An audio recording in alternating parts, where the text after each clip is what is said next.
get some of our people out. Stargate was destroyed. I just want you to know that... I'm sorry, sir. That's it. The Tollan were one of Earth's earliest allies, although ally is a strong word. While they were generally allied with Earth and the various factions that were opposed to the Gou'ald, they held a very isolationist and pacifistic attitude, meaning they made no real move to help deal with the Gou'ald Empire that was enslaving and conquering everything they came across, holding a policy in which they would refuse to share any technology with less advanced races, and they were always arrogant when dealing with Earth as they were one of these less advanced races. And eventually this arrogance caught up with them. Their planet relied on a single defense, a series of ion cannons that could easily destroy a Gou'ald ship. Now, this defense wasn't invincible, as there was at least one known case in which the Gou'ald found a way around the defense, which happened because the Tollan invited them to the planet and let them wander around unsupervised. And despite SG-1 warning the Tollan that they were targeting the ion cannons, the response was a simple, "We're more advanced than them or you, so it's impossible." You know, I hate when people waste my time like this. Along with an accusation that SG-1 only said this to influence a trial going on about who should get the right to Sakaara's body, Skara, or the alien snake that wormed its way inside and forcibly took control. And guess what happened? SG-1 was right. Had it not been for Teal'c and the Nox hiding one of the cannons, the Tollan would have been wiped out. Though they wouldn't have to wait long, as only a couple years later did the Gou'ald Anubis develop advanced shields that the ion cannons could not penetrate. For the first time, really second, Tollana was vulnerable, and the Tollan caved. When their backs were against the wall, the Tollan government, in secret, agreed to make weapons of mass destruction for the Gou'ald in exchange for their lives, knowing full well that these weapons would be used against their kind of allies, including Earth. I had no choice either. Yes, you did. In the end, SG-1 destroyed the weapons, and the Gou'ald started to bombard the planet. The fate of the Tollan was sealed, with it being believed that they were all wiped out. But were they? Are there Tollan survivors? In this lore video, we're going to go over the various examples of the Tollan living on after this event. Before we begin, I should comment that this video was inspired by someone telling me that on the radio transmission the SGC got from Narim, he says that they managed to get some of their people out. But I checked, and that's not what he said. What he said was, according to the transcript on Fandom, to get the people out. So we don't really know what he was trying to say. He could have been saying that they managed to get the people out, but he also could have been saying that they were trying to get the people out. Doesn't help that he follows this up with the Stargate being destroyed. However, I wanted to comment that I listened to this scene on repeat for a bit, and I swear it sounds like he's saying to get some of our people out. Which doesn't really mean much since we run into the same problems as before, but it's something I noticed. This is a long way of saying we can't definitively add this to the evidence or examples of the Tollan surviving the destruction of Tollana. What we can add to this list comes from the RPG rulebooks, such as the 2003 core rulebook, the Living Gods rulebook, and the core rulebook from 2021. In the first two rulebooks, we learned that some Tollan did survive the bombardment scattered to the winds, hiding wherever shelters they could find. Makeshift shattered stone shelters replaced their once modern cities, and natural caves became popular, as they provided great protection from Tollana's now inhospitable weather patterns. With the complete shattering of their infrastructure, survival became far more important than attempting to rebuild, resulting in the Tollan basically becoming hunter-gatherers. Unfortunately, the Tollan are not used to this kind of lifestyle. Many have died in the wilderness from animals, starvation, or the elements. Those who have managed to survive are usually malnourished, paranoid, and sadly still poorly prepared for this situation. Still, these Tollan have adapted to this new reality. Many now reuse technology from their more peaceful days for the sole purpose of survival. For example, a precision laser that once would have been used for manicures and pedicures now might be used to debone a fish. or a portable entertainment console is now used to scare away hungry animals. Unfortunately for the Tollan, the destruction of their civilization wasn't enough for Anubis. He still covets their technology, and each individual Tollan still has a great deal of knowledge, and much of their knowledge is still preserved in personal data units. So he dispatched hundreds of battalions to Tollana. They appear to be amassing a few troops. The legions of Jaffa maintain a strong presence in the fallen capital, and now thousands of Jaffa and dozens of death gliders scour the planet's surface in a systematic search for the surviving Tollan. Anyone captured is brought in for interrogation, and knowing the Gou'ald, this is probably the last they are ever seen. Despite the overwhelming odds stacked against them, there is some hope for the Tollan. Before their fall, they maintained several off-world colonies. When Tollana fell, these colonies attempted to re-establish contact. When that failed, the closest colony, Pelor, sent an expedition to investigate. They discovered what happened, and in their first expedition, they rescued over a dozen who had taken refuge near the fallen capital. Since the book says this was their first expedition, that means there might have been more rescue ships sent later. Now this isn't said, but when Anubis sent his forces in, odds are Pelor stopped sending ships. It is noted that while they are still extremely reluctant to share technology, the Tollan survivors now recognize that survival is more important. With only a little convincing, they will gladly turn over their possessions and knowledge in exchange for a way off of Tollana. Again, this is not said, but to me this sounds like there might be some kind of underground operation, where anyone who can sneak past Anubis' forces does so and takes any Tollan willing to pay off-world. The Tollan are also willing to surrender information or tools in exchange for any chance to hurt Anubis, even if it is simply giving the tools to another so they can do battle with the System Lord. Finally, some Tollan have been waging a guerrilla war against the Jaffa. Setting up their base in the ruins of the capital, this small group believes that trying to re-establish contact with the Tari is their best hope for survival. Despite being routinely driven into hiding by the Jaffa, they have begun the long task of clearing the rubble away from the Stargate so they might make contact with Earth. Now, there's a slight inconsistency here, as it was said the Tollan's gate was destroyed in the attack, but given how tough Stargates are, it's not impossible to think it was simply buried and presumed destroyed. However, the Tollan built their own Stargate, which means it could have been weaker compared to the gates made by the Ancients. So who can really say? Now, the 2021 rulebook doesn't really go into a lot of detail on the Tollan, but they do confirm that there are survivors. The biggest source of info we get comes from Gravel, a Tollan engineer who is a member of Phoenix 1.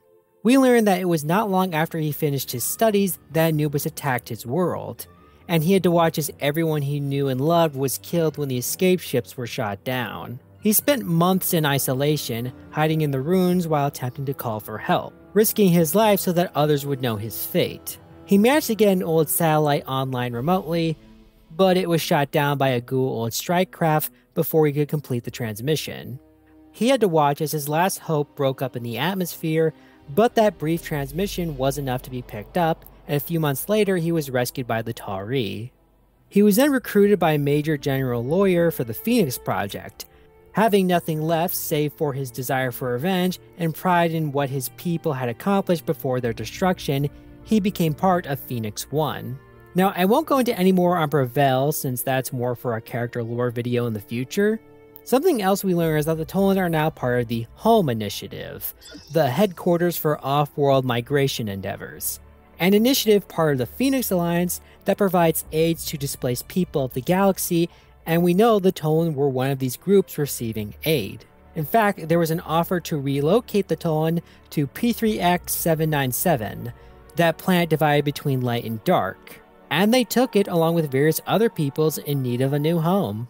Okay, side note here, I'm adding this in post, so if my audio sounds different, I apologize, but this is really funny. So in the Tollan's introductory episode, when SG-1 rescued a small group of them from their homeworld, they tried to resettle them on P3X797. And the people of the Land of Light were more than willing to do it out of the kindness of their hearts. Only for Olmec to figuratively slap their outreached hand and literally call them primitives to their face and tell the SGC how unacceptable this was.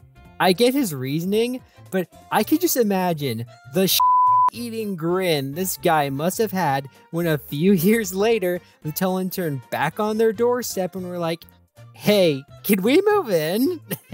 Oh, God. Oh, what I would have paid to be there.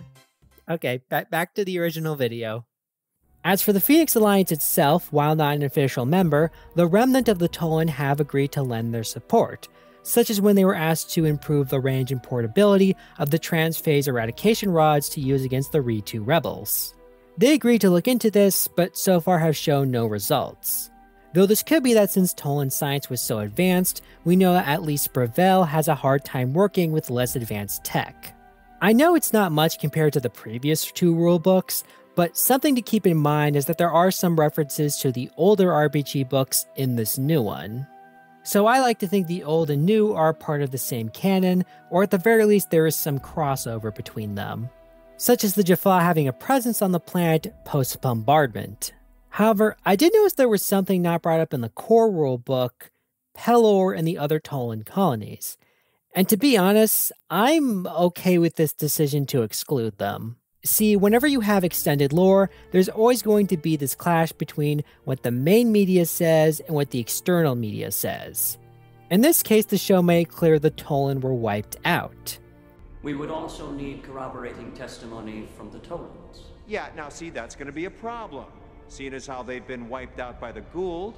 Now, I don't have a problem with them being brought back, but if you are going to do this, you're going to need a very good reason why in the show we never heard from them again. Case in point, Pelor and the other Tollan colonies don't make sense with this. Now, I have seen some debate about whether or not the Tollan would have had other worlds under their control. The older RPG books have clearly established that they did, and in fact, according to them, many of these colonies were set up before the Tollan were forced to leave their original homeworld of Tollan. Since moving to Tollana, they have re-established contact with many of these colonies, and numerous colonists moved to Tollana to help rebuild their civilization. I'm sure they regret that decision later. But anyway, my point is, if the Tollan were an interstellar nation, why haven't we heard from them? Like, in my original lore video about the Tollan, I assumed Pelor was the only colony world, and it was set up after they moved to Tollana. But no, it's just one of many, and they were set up decades ago. Meaning that they probably have the infrastructure in place to keep their civilization alive. Granted, they are in a weakened position, and you could argue they've gone into a bunker mentality, staying hidden to avoid the Gou'ald, but it was established that many on Tollana now seek some kind of revenge against the Gou'ald, and some of them have made it to the colonies. So you'd think that these colonies would reach out to Earth and its allies and offer their technology to fight the Gou'ald, even if it is simply just giving them the technology. Imagine how much better the Jaffa Rebellion would have gone if they were given Tollan ships, if Earth was given Tollan ion cannons, and the Tok'ra were given the phase shift technology. I've seen people in the comments of my videos tell me before that part of the reason the Tollan were wiped out was because they were too powerful, and the reason that they were pacifists who didn't want to fight would only go so far. And what these older RPG books did was that they took this same powerful faction and not only removed that reason, but gave them every reason to want to help wipe the Gou'ald out. This is why I like how the 2021 core rulebook handled them by excluding the colonies. They're a remnant, which to me implies that their numbers are really low and they have no real infrastructure to rebuild their civilization. And despite being super smart, the Tollans seem to be so smart they can't really work with most of the low-tech items given to them, which explains why they can't just whip up some ion cannons. This explains why we never see them again in SG-1. Simply put, they are not important enough anymore to affect things on a galactic stage. And that's sad. There is one last source that brings up the idea of Tollan survivors that I missed in the initial writing of this script, that being the cancelled video game Stargate Worlds.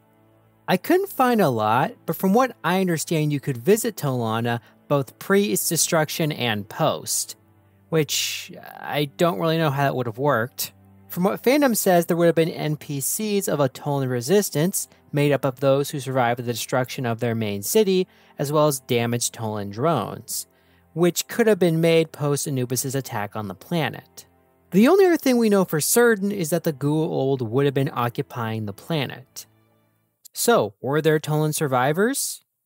Yes. The RPG books make it clear that there are, and in the case of the 2021 core rulebook, it was given MGM's stamp of approval. And while Stargate Worlds was never finished, it was going to be canon with the rest of the franchise. Though something funny is that neither the books nor comics have ever dealt with this subject, as far as I can tell, which is kind of funny since this seems like something right up their alley. It's also interesting since all three explanations share some ideas. That being there are survivors, the Gou'ald are currently occupying the planet, and they have made contact with some faction willing to help them. But what do you think? Do you like the idea of Tollan survivors? And if so, which do you prefer? A Tollan remnant, the surviving colonies, whatever Stargate Worlds was going to do? Or do you like all three? Tell me your thoughts in the comments below. Leave a like and subscribe. Follow me on my social medias. And remember... I hope this isn't goodbye.